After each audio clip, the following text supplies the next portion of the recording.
Πολλοί από εσάς, μετά το προηγούμενο βίντεο για το θυμό, έγραψαν στα σχόλια την ίδια ερώτηση. Καλά, όλα αυτά που λες είναι σωστά, αλλά πώς τα καταφέρουμε στην πράξη?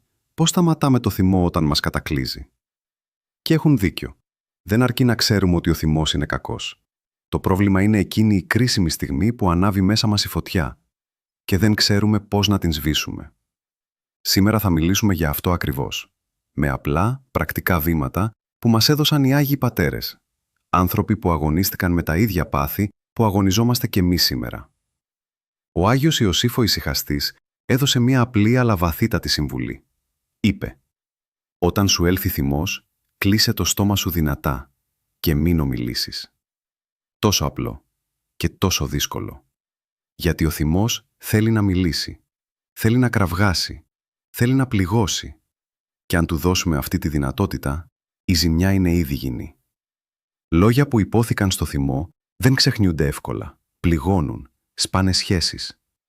Η λύση είναι αυτό που πολλοί από εσάς ανέφεραν στα σχόλια ως σιωπηλή προσευχή.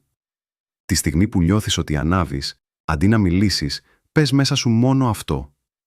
«Κύριε Ιησού Χριστέ, ελέησόν με». Αυτή η μικρή προσευχή μετατοπίζει την προσοχή σου από τον άνθρωπο που σε εκνεύρισε στον Θεό. Και σε εκείνη τη στιγμή ο θυμός αρχίζει να χάνει τη δύναμή του. Δεν είναι αδυναμία να σιωπάς. Είναι η μεγαλύτερη δύναμη που μπορείς να δείξεις. Αλλά ας πάμε πιο βαθιά. Ποια είναι η ρίζα του θυμού? Ο Μητροπολίτης Λεμεσού Αθανάσιος λέει κάτι βαθύτατα αληθινό. Λέει ότι αν θυμώνουμε, αυτό σημαίνει ένα πράγμα. Δεν έχουμε ταπεινοφροσύνη. Σκεφτείτε το. Πότε θυμώνουμε? Όταν δεν εκπληρώνεται το θέλημά μας. Όταν κάποιος μας αντιλέγει. Όταν τα πράγματα δεν πάνε όπως τα θέλουμε εμείς. Στο κέντρο του θυμού βρίσκεται πάντα το εγώ, ο εγωισμός μας. Και εδώ έρχεται η ταπεινοφροσύνη ως φάρμακο. Όταν αρχίζεις να βλέπεις τον άλλον άνθρωπο με συμπόνια αντί για οργή, ο θυμός δεν βρίσκει πλέον έδαφος να φυτρώσει. Στη δουλειά, στο σπίτι, με τα παιδιά, με τον σύζυγο ή τη σύζυγο, ο θυμός εμφανίζεται παντού. Υπάρχει μια ιστορία από το γεροντικό που αξίζει να θυμάστε.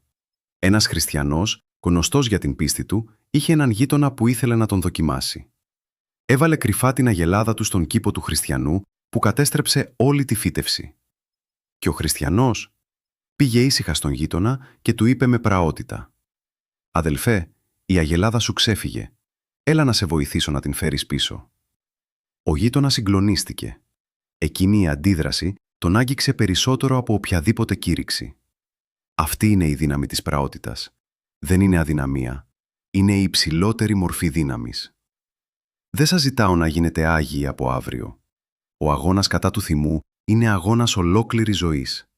Αλλά σας ζητάω ένα μικρό βήμα.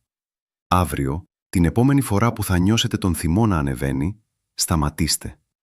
Πείτε εκείνη τη μικρή προσευχή. «Κύριε Ιησού Χριστέ, ελέησόν με». Και δείτε τι θα συμβεί. Γιατί εμείς δεν μπορούμε να αλλάξουμε τον εαυτό μας από μόνοι μας. Αλλά ο Θεός μπορεί. Αρκεί να τον αφήσουμε να μπει μέσα μας. Και τώρα θέλω να σας ρωτήσω κάτι. Έχετε ζήσει ποτέ μια στιγμή που καταφέρατε να νικήσετε τον θυμό σας? Γράψτε μου στα σχόλια. Η εμπειρία σας μπορεί να βοηθήσει κάποιον άλλον που αγωνίζεται σήμερα. Να είστε καλά και ο Θεός να είναι πάντα μαζί σας.